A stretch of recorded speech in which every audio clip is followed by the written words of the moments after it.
Hallo zusammen, mein Name ist Michael von der Firma ASR und in dem heutigen Video geht es um den Audi TT RS, Baujahr 2018, noch ohne den Otto-Partikelfilter. In dem Video wollen wir euch die neue Klappensteuerung von uns, die CB2, vorstellen mit einigen Speicherfunktionen, die sehr nützlich sind bei dem Wagen. Im ersten Schritt werde ich euch gleich im Fahrzeug zeigen, wie sich das Ganze serienmäßig verhält und dann im Vergleich mit der Klappensteuerung. Anschließend daran werden wir noch ein paar Soundfiles aufnehmen und euch zeigen, wie sich das Ganze in Live anhört.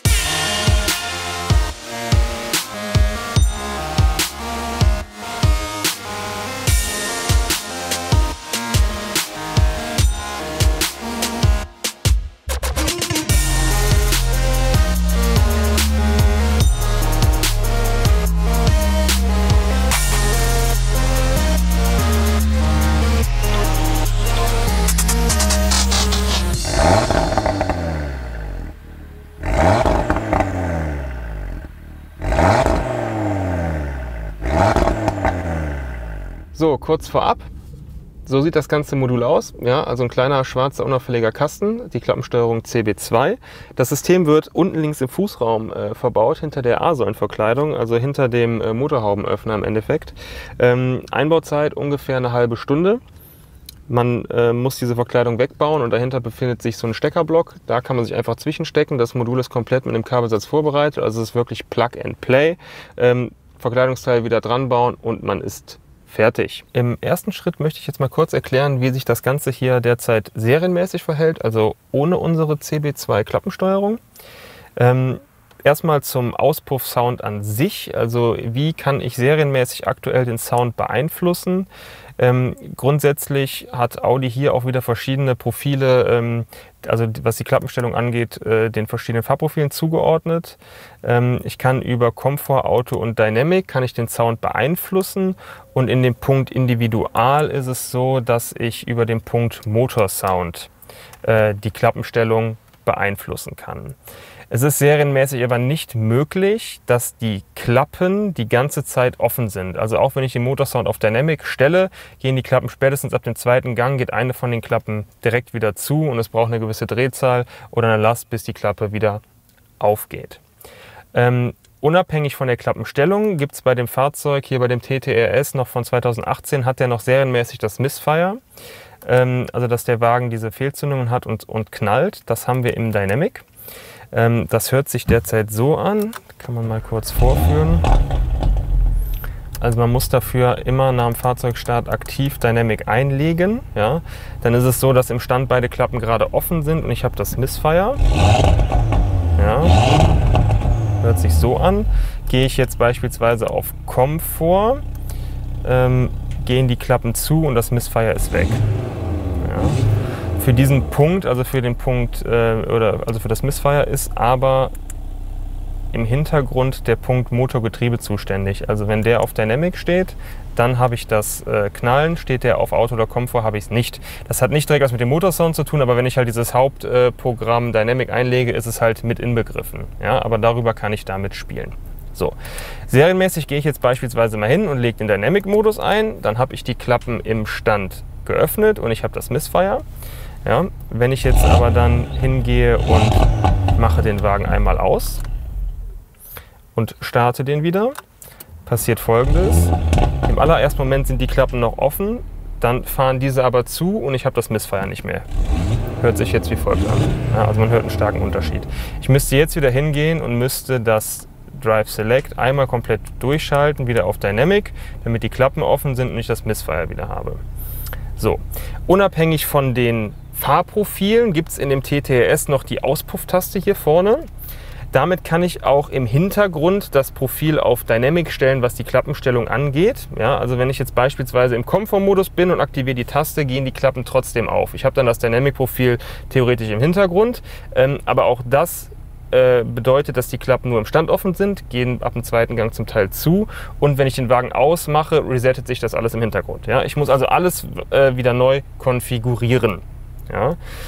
Weiterhin behandeln wir noch den Punkt der Start-Stopp-Automatik. Hier ist es ja auch so, dass wenn ich die Start-Stopp-Automatik einmal deaktiviere, mache den Wagen aus und wieder an, ist die wieder aktiv. Ja?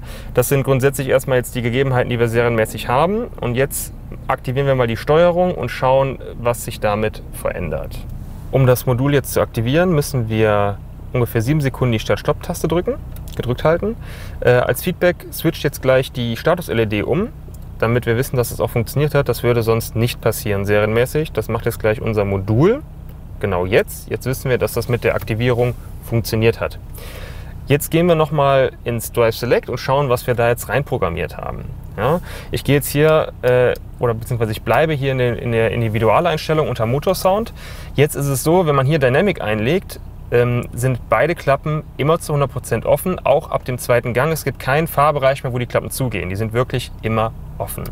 Gehe ich auf den Komfortmodus, ist es so, dass die Klappen grundsätzlich geschlossen sind, öffnen ab 4.500 Touren oder 80% Gaspedalstellung. 80% Gaspedalstellung ist kurz vorm Kickdown. Ja, das heißt, auch wenn ich jetzt gemütlich unterwegs bin, tritt aber einmal voll rein, sind die Klappen sofort offen. Also es ist eine sehr intuitive Programmierung im Hintergrund. Gehe ich auf das Profil Auto, habe ich 3000 Umdrehungen, die ich brauche, dass die Klappen aufgehen, und auch die 80% Gaspedalstellung. Damit kann ich also schon mal die Basis, was die Klappenstellung angeht, mir frei konfigurieren. Wenn ich jetzt in dem Punkt Komfort beispielsweise bin, habe ich ja noch diese Auspufftaste hier in der Mittelkonsole. Wenn ich die Auspufftaste drücke, ja, springt der auf Sport im Hintergrund und die Klappen gehen auch auf. Und die bleiben jetzt dann auch zu 100% offen.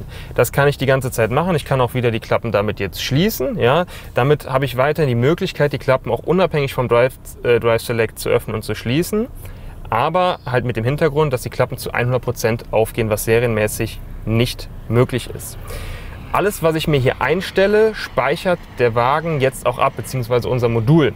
Das heißt, wenn ich jetzt auf Komfort beispielsweise gehe und drücke die Auspufftaste auf Sport, ja, sind die Klappen ja offen. Ich mache den Wagen aus und wieder an, bleiben die Klappen offen. Unser Modul stellt diese Sporteinstellung von alleine im Hintergrund wieder her. Serienmäßig würde das immer alles zurückgesetzt werden. Man hätte immer sonst serienmäßig quasi keinen Sound mehr, weil die Klappen zu sind. Ja. Das heißt, alle Konfigurationen werden abgespeichert. Das gilt auch für den Punkt Misfire.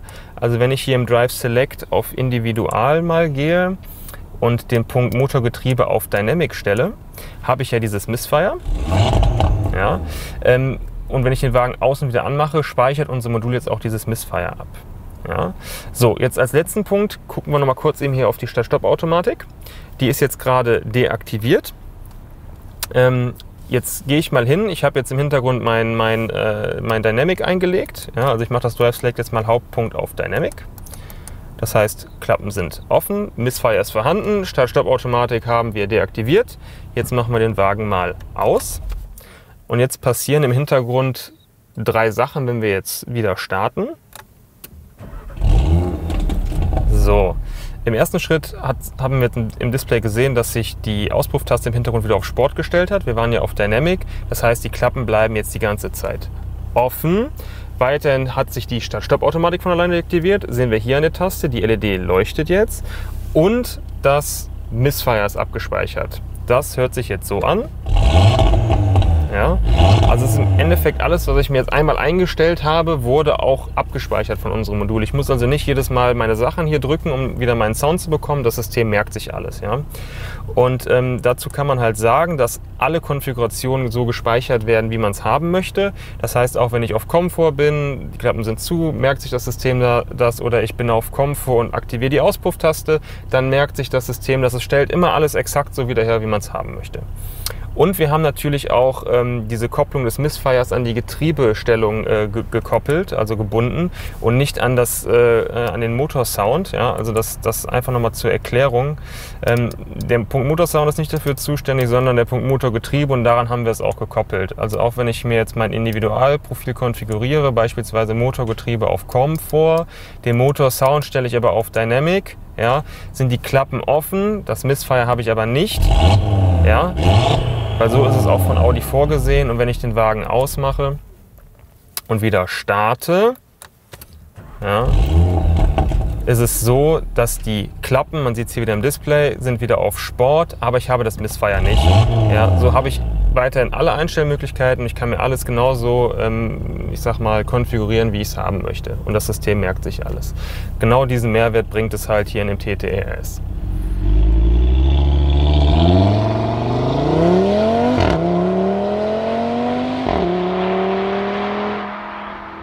Wir haben jetzt das Modul verbaut und aktiviert.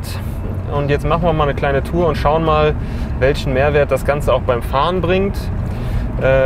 Wie ja schon vorab erklärt, man muss halt nach dem Fahrzeugstart erstmal nichts mehr einstellen. Das System speichert alles ab. Also es ist sehr, sehr bequem, sage ich mal, wenn man den Wagen wieder startet. Beim Fahren ist es jetzt so, aktuell bin ich im Komfortmodus. Wenn man jetzt normal fährt und cruist, ist halt die Klappe geschlossen. Wenn ich jetzt aber reintreten würde, mache ich jetzt mal, geht die Klappe halt sofort auf, ja, weil wir diese 80% Gaspedalstellung drin haben, die wird erkannt. Das heißt, man kann halt in jedem Fahrbereich im Endeffekt, wenn man einfach reintritt, gehen die Klappen sofort auf und man hat sofort vollen Sound. Wenn ich jetzt hingehe und stelle das Profil mal auf den Automodus um, haben wir ja die 3000 Umdrehungen, die wir brauchen. Das heißt, ich kann auch schon mit ein bisschen weniger Gas die Klappen direkt aufmachen, ja, weil wenn der Gang einmal zurückschaltet und wir kommen über die 3000 Touren, sind die Klappen halt auf. Aber auch hier habe ich diese 80% Gaspedal drin. Das heißt, egal wann, zu welcher Zeit, wenn man reintritt ins Gaspedal, sind beide Klappen sofort 100% offen. Das ist halt sehr angenehm beim Fahren im Vergleich zur Serie, weil wenn man halt reintritt, möchte man eigentlich auch immer den Sound haben. Für die Leute, die halt auch untenrum zu jeder Zeit quasi den vollen Auspuffsound haben möchten, ist halt im Endeffekt jetzt der Dynamic-Modus wunderbar geeignet, weil da die Klappen halt auch untenrum direkt offen sind und halt auch offen bleiben. Ja. Serienmäßig ist es halt so, dass die Klappen ab dem zweiten Gang geht hinten rechts die Klappe sofort zu und braucht um die 3500 Touren, bis sie wieder aufgeht. Jetzt auf Dynamic sind die Klappen halt immer geöffnet. Ja. Man hat also auch schon untenrum, wenn man langsam fährt, hat man auch schon den vollen Sound, was das Ganze angeht. Ja.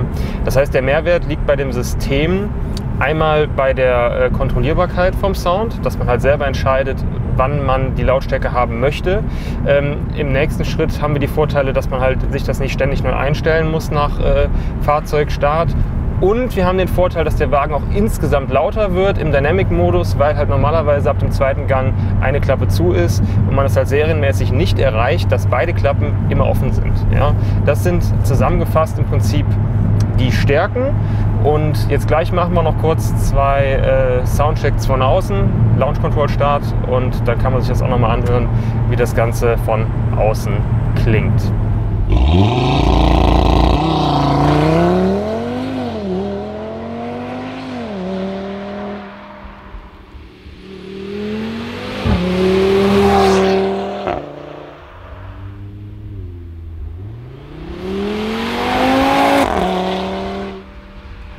So, jetzt beschleunigen wir nochmal im Dynamic, einfach von unten raus und schauen mal, wie sich das noch anhört.